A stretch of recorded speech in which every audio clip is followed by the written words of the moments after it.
नमस्कार, PTC news देख रहे सभी दर्शकों का स्वागत। मैं हूं आपके साथ अतुल वर्मा, लेकर हाजिर हूं प्रदेश की तमाम खबरों का हाल। बुलेटिन की शुरुआत करेंगे, लेकिन सबसे पहले एक नजर हेडलाइंस पर।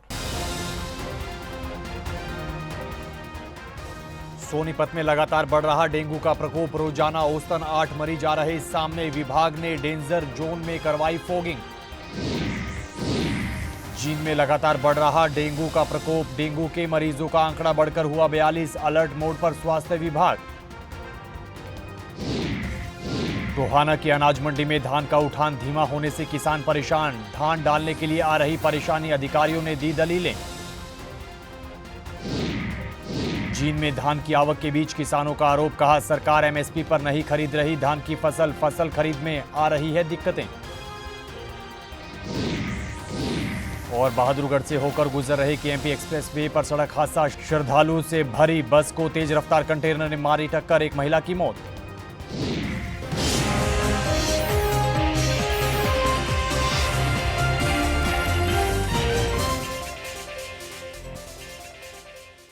तो चलिए बुलेटिन की शुरुआत करते हैं। धान का गढ़ समझे जाने वाले टोहाना क्षेत्र में धान की फसल की आवक जोरों पर है। इस दौरान धान का उठान धीमा होने पर किसानों ने नाराजगी दर्ज करवाई है। किसानों का कहना है कि उन्हें मंडी में धान डालने के लिए परेशानी आ रही है। इसको लेकर मार्केट कमेटी के अधिकारियों ने जानकारी दी है। उनका कहना है कि धान की आवक लगातार जारी है और किसानों की समस्या को मद्देनजर रखते हुए लगातार प्रयास भी किए जा रहे हैं। हाँ जी, धान की खरीद तो सुचारू रूप से चल रही है एजेंसी द्वारा। और अब तक कितना धान खरीदा जा चुका है? अभी तक लगभग 2.25 लाख कुंटल की धान की खरीद हो चुकी है। पिछले वर्ष इन दिनों में तक कितना धान खरीद आई थी यहाँ पे? लास्ट ईयर लगभग 8 लाख के करीब धान की खरीद हो चुकी थी अभी तक। और इतना धान अभी तक कम क्यों खरीदा जा रहा है? धान कम नहीं खरीदा, धान पिछले साल एडवांस था, इस बार लेट आ रहा है।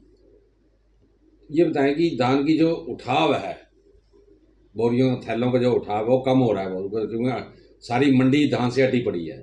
क्या कारण है इसका? नहीं, अभी तक लगभग एजेंसी द्वारा 35% तक धान का उठान हो चुका है और डीसी मैडम की तरफ से भी और प्रशासन की तरफ से भी निर्देश हैं कि जल्द से जल्द धान का उठान किया जाए, जिससे कि किसान व्यापारी को किसी प्रकार की दिक्कत ना आए। एजेंसियों का क्या कहना है सर? ये उठाने में जो देरी, एजेंसियों के से बात हुई है आपकी? नहीं, एजेंसियों से बात हुई है, वो थोड़ा अपना टेक्निकल इशू बता रहे थे, लेकिन वो कह रहे हैं कि 1-2 दिन में धान का उठान सुचारू रूप से स्टार्ट हो जाएगा और किसी प्रकार की कोई दिक्कत नहीं आएगी। इसी कड़ी में टोहाना से हमारे पीटीसी संवाददाता सतीश अरोड़ा ने अनाज मंडी पहुंचकर ताजा स्थिति का जायजा लिया है और तमाम जानकारी जुटाई है। देखिएगा। धान का क्षेत्र समझे जाने वाले टोहाना क्षेत्र में धान की आवक इन दिनों जोरों पर है। अनाज मंडी में धान जहां लगातार किसान लेकर आ रहे हैं, वहीं किसानों को भारी परेशानी का सामना भी करना पड़ रहा है, क्योंकि धान लाने के लिए उन्हें कहीं डालने के लिए जगह नहीं बची है। चारों ओर आप देख सकते हैं कि धान के थैले ही थैले आपको नजर आ रहे हैं। धान का उठाव कम होने के चलते किसानों को भारी परेशानी का सामना करना पड़ रहा है।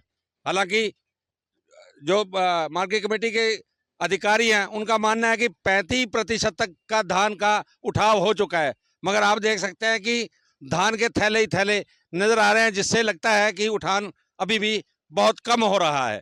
कुरुक्षेत्र के पिहोवा में कृषि विभाग के दफ्तर के सामने लामबंद हुए किसानों ने रोष प्रदर्शन किया है। किसानों का कहना है कि वो लगातार कृषि विभाग के दफ्तर के चक्कर काट रहे हैं, लेकिन दफ्तर काफी समय से बंद पड़ा है, जिस वजह से उन्हें काफी परेशानियों का सामना करना पड़ रहा है। किसानों ने कहा कि कृषि विभाग का कोई भी अधिकारी ना तो फोन उठा रहा है और पोर्टल में आ रही खामियों को ठीक करवाने के लिए उन्हें दर दर भटकना पड़ रहा है। मेरा थोड़ा सा प्रॉब्लम है, ज्वाइंट खाता करा लिया, उसी की दिक्कत की वजह से आज 10 दिन हो गए भटके देखो, कोई फोन नहीं उठा रहा, कुछ नहीं, बुरा हाल है। कौन से विभाग का काम है ये एग्रीकल्चर विभाग का ही है, वहां से इधर भेज देते हैं, पर ये ताला ही बज रहा है, कोई हल नहीं है जी इसका। अधिकारी क्या कहते हैं? कुछ नहीं, फोन ही नहीं उठा रही जी, बस यही रोड़ा है। यहाँ कितने आदमी खड़े हैं, ये किसी सबका कोई ना कोई भाई का रोड़ा है, पर नहीं कर रहे कुछ भी, कोई हल नहीं हो रहा जी। बड़ी जीरी कटी हुई है 10-15 दिन पहले। पोर्टल मेरा 26 किले का पेंडिंग है और जो गेट पास कटा है 70-80 क्विंटल का कटा है ओनली, उसके बाद कटा नहीं। न जीरी खरीद हो रही, कुछ नहीं हो रहा। न ऑफिस आते हैं, ऑफिस बंद है, कुछ नहीं हो रहा। अधिकारी ना फोन उठा रहे हैं, इधर ऑफिस आते हैं, ऑफिस कोई है ही नहीं, ऑफिस बंद। सैटरडे संडे रहता है, लेकिन मंडे ट्यूसडे लग रहा है कल हर- से भी और आज भी जी। हर रोज बंद है। और मामला शनिवार को आई यहाँ बंद था, एतवार को भी चलो छुट्टी होती है बंद है, सोमवार को भी बंद है ये दफ्तर एग्रीकल्चर का, और आज भी मंगलवार को भी बंद है। और हमारे गेट पास नहीं कट रहे। 26-26.5 किले का मेरा पोर्टल है मेरे भाई बालगिर के नाम, और मंडी में हम परेशान हो रहे हैं। बिना गेट पास के फसल नहीं बिक रही है हमारी। हम बहुत परेशान है, इन्होंने बहुत परेशान कर दिया। यहाँ कोई आता ही नहीं आता, लग रहा है यहाँ आस पड़ोस में पूछा भाई यहाँ तो कोई आता ही नहीं है, सफाई करना सवेरी कोई भी नहीं आता यहाँ। तो आपने अधिकारी से बात की? अधिकारी हमारे कोई फोन नहीं उठाते हैं। बीओ साहब से भी कोई फोन करे, उन्होंने नहीं फोन उठाया, किसी ने फोन नहीं उठाया, हमारा यहाँ कोई फोन नहीं उठाता। इधर जींद में भी धान की फसल की आवक लगातार जारी है। इसी कड़ी में जींद से हमारे पीटीसी संवाददाता सुनील कुमार ने किसानों से बातचीत की है। इस दौरान किसानों ने ये आरोप लगाया कि सरकार एमएसपी पर फसल खरीदने का दावा करती है, लेकिन एमएसपी पर धान की फसल नहीं खरीदी जा रही है। इसके अलावा अनाज मंडियों में उन्हें 10 से 15 दिनों तक धान की ढेरियों के पास ठहरना पड़ रहा है और फसल भी नहीं बिक रही। इसके साथ साथ किसानों ने मंडी व्यवस्था पर भी अपनी नाराजगी जाहिर की है। ना भाई को नहीं खरीद रही। हाँ अड़ा कई दिन हो गए पड़िया ने, उन्हें उछल दाने रुपए जे हैं। 21 बोल रहा है, को 2000 बोल रहा है। सरकारी रेट है 23 से 30 रुपये। ये 2000 में 21 में पिटते फिर हैं। ब्रैन माटी हो रही किसान की। या सरकार आई थी भी उसानी बुका रहा है, लेना नहीं किसानों ने। ये ट्राली भरी खड़ी है। बीजेपी ने तो आदेश दिया, मुख्यमंत्री ने तो किया कि भाई किसानों की हर फसल जो दान है कि हर दाने को हम खरीदेंगे और एमएसपी का रेट मिलेगा। कड़ा दिया आदेश दिया होंदा है। बेके रूठ ले रहते सारी कई दिन हो गए पड़िया ना। तो बीजेपी के विधायक भी अपने अपनी मंडियों में आए थे, अधिकारियों को बोल के गए थे कि किसानों की फसलें खरीदें। तो कोई फसल खरीदी आपके धान की? कुछ नहीं हूँ, चौपड़ते फिर हैं बाता ने, कोई नहीं अड़े दौरे करते फिर हैं, कुछ नहीं खरीदारी कहेंगी नहीं हो रही। हाँ तो क्या क्या परेशानी आ रही? परेशानी है बिक दिए नहीं माल है। खेत में लिया के गेट दिया, 6 महीने पाली पड़ोसी री भी आड़े गेट दी। और इसका बड़ा दुख क्या होगा? जमींदार तो मार दिया, कौन सी नहीं सरकार लाया कर। जो मॉइस्चर बताया जा रहा है कि भाई धान में मॉइस्चर आता है, तो उसको लेकर भी कहीं ना कहीं 2 से 3 दिन और लगते हैं, तो इससे किसान में परेशानी तो आती है। 17 बाउसर कह रही सरकार खरीदे, 17 पे भी नहीं खरीद रहे, बिल्कुल नहीं खरीद रहे। जो 17 पे वो भी 2100 2150 में ले रहे। तो सरकार तो कह रही थी कि हमारे दाने को एमएसपी खरीदेंगे। पीआर धान है 2320 रुपए रेट दे रही है। नहीं कोई खरीद नहीं, सरकारी कोई खरीद नहीं। चलो ये सेलर वाले आवा एक तो मन मर्जी के ले हुआ है, 2 डेरे ले ली 3 ले ली, मतलब सारे परेशान। 80% डेरी न्यू की न्यू है, सर 20% ही लगा है। अप्रोच तो हुए भी, कोई किसी की अप्रोच ले रहा, कोई किसी की अप्रोच ले रहा। तो कितने ये प्राइवेट क्यों खरीदना, सरकार क्यों नहीं खरीदती? जो सरकार ने रेट लागू कर दिया 23 का, फिर यह क्यों नहीं खरीदती सरकार? प्राइवेट खरीदना है। सरकार तो पीआर को लाग रहे हैं 2000, ये बेच देंगे फिर अपने। हाँ उच्च रेटा बेच देंगे और यू घाटा किसका होगा? हमारा पर क्या है? खाता में रुपये पूरे आएंगे 2320 रुपए फिर देने पड़ेंगे। जो मतलब बात होगी नहीं, मैं 2021 में लेंगे तो वो जो है ना, जो गेट पास है, जो गेट पास है वो कट रहा जमींदार का, उसके तहत तो सरकार दे रही पूरा एमएसपी पे पूरे 2320 रुपए। ये हमारी खरीद नहीं रहे, हमारी खरीद रही 21-2200 और अब हमारे दाम आ रहे 2320 के। बहादुरगढ़ से होकर गुजर रहे केएमपी एक्सप्रेस वे पर दर्दनाक सड़क हादसा हुआ है। जानकारी के मुताबिक श्रद्धालुओं से भरी बस को तेज रफ्तार कंटेनर ने टक्कर मार दी, जिसमें महिला की मौके पर मौत हो गई, जबकि 6 लोग गंभीर रूप से घायल हुए हैं, जिन्हें इलाज के लिए अस्पताल में भर्ती करवाया गया है। बताया जा रहा है कि बस सवार लोग मेहंदीपुर बालाजी के दर्शन कर लौट रहे थे। इसी दौरान केएमपी एक्सप्रेस वे पर केमिकल से भरे कंटेनर ने बस को जोरदार टक्कर मार दी और ये हादसा हो गया। खड़ी बस में टक्कर लग गई। अच्छा, किसने मारी टक्कर? कितने आदमी थे? मेरे ख्याल 60 पता नहीं कम होंगे मेरे ख्याल। बाद 10-15 उतर गए थे, 10 उतर गए थे मेरे ख्याल, 10 उतर गए 5 और बाकी वो खड़े में टक्कर लगी। कहाँ से चले थे आप? बालाजी। कहाँ जाना था? करनाल से ही चले थे बस में सभी एक साथ? दर्शन कर रहा है, दर्शन करके वापस लौट रहे। बस रुकी हुई थी हैं? बस खड़ी थी, पीछे से कैंटर वाले ने मारा है। बस पता ही नहीं लगा भाई यो क्या जैसे बम सा फटा ना। कितने आदमियों को लगी चोट? आदमी का तो पता नहीं जी, पता परमात्मा जाना है। एक्सीडेंट हुआ था क्योंकि बस में पीछे से टैंकर ने टक्कर मार दी, इसमें करीब 6 व्यक्ति इंजर्ड हुए हैं। सभी को यहाँ हॉस्पिटल में प्राथमिक उपचार करवाने के बाद पीजीआई रेफर किया गया और इसमें अब तक एक लेडीज की डेथ हो चुकी है। मामले की भी जांच कर रहे हैं कार्रवाई। सोनीपत में डेंगू का प्रकोप लगातार बढ़ता जा रहा है। जानकारी के मुताबिक औसतन 7 से 8 मरीज डेंगू के लगातार सामने आ रहे हैं और डेंगू का ताजा आंकड़ा 128 पर पहुंच गया है।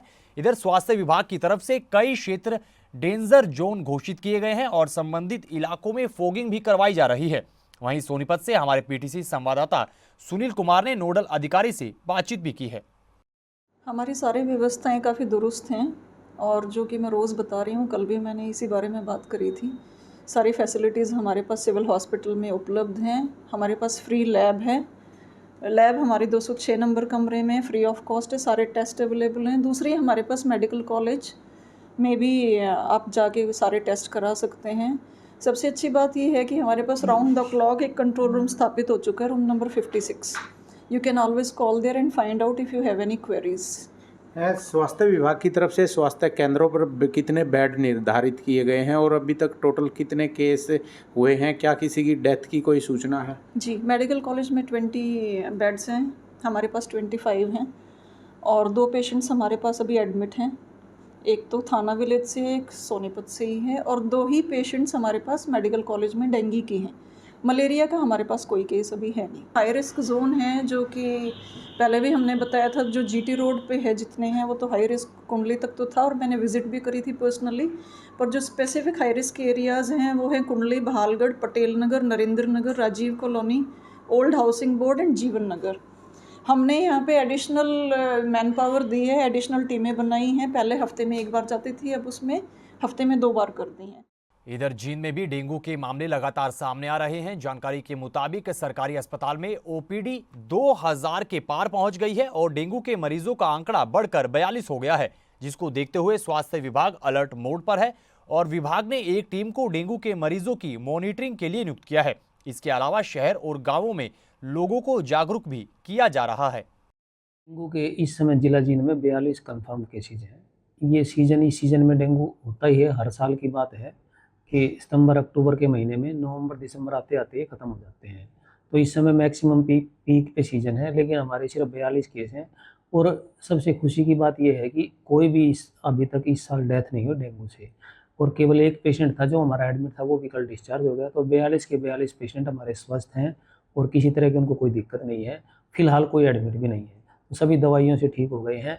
और सिर्फ 42 ही केस आए हैं। हमारा घर घर जा कर के सर्वे भी हो रहा है, फीवर मास सर्वे भी हम कर रहे हैं। हमारे MPW की हमने टीम बनाई हुई है जो जाके घरों में खड़े हुए पानी की बार बार जाके चेकिंग कर रही हैं। जहाँ भी पानी खड़ा होता है उसको ठीक करवाया जाता है, कुछ लोगों को नोटिस भी दिए जाते हैं।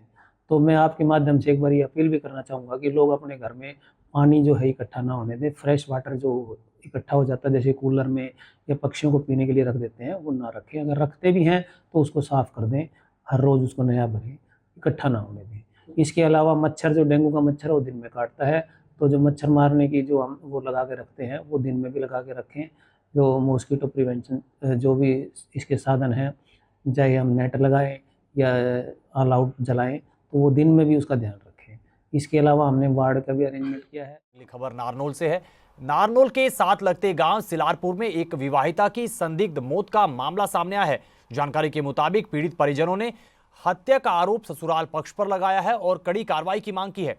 इसी दौरान बीते दिन परिजनों ने लघु सचिवालय पहुंचकर जमकर नारेबाजी की और बेटी के सभी हत्यारों को जल्द गिरफ्तार किए जाने की मांग उठाई। इधर पुलिस ने मामले में विवाहिता के पति को गिरफ्तार किया है। देखो जी, 8 तारीख को हमें सूचना मिली रात को 8:30-9 बजे। अब बशीरपुर में एक लड़की नाम की फांसी खा गई। जिस सूचना पर मैं अपना वीरेंद्र सिंह सब इंस्पेक्टर लेकर मौका पहुंचा तो वो बेड पे लिटाई हुई थी। उसके बाद वहां गए तो उसकी लड़की के पिता ने दरखास्त दे दी, जिसके ऊपर मुकदमा दर्ज कर दिया। मुकदमा नंबर 115, धारा 80, 85, 34, 3 की 5 BNS की धाराओं के तहत मुकदमा दर्ज करके तफ्तीश जारी है। सर इसमें कितने आरोपी गिरफ्तार? एक आरोपी गिरफ्तार हो चुका, रविंदर और रवि सन ऑफ राजवीर। जो अन्य के लिए 3 आरोपी और बना रखे उसने, उसकी सास, ससुर और ताई ससुर। उनके बारे में तफ्तीश जारी है, जो भी तथ्य सामने आएंगे उसके अनुसार कार्रवाई की।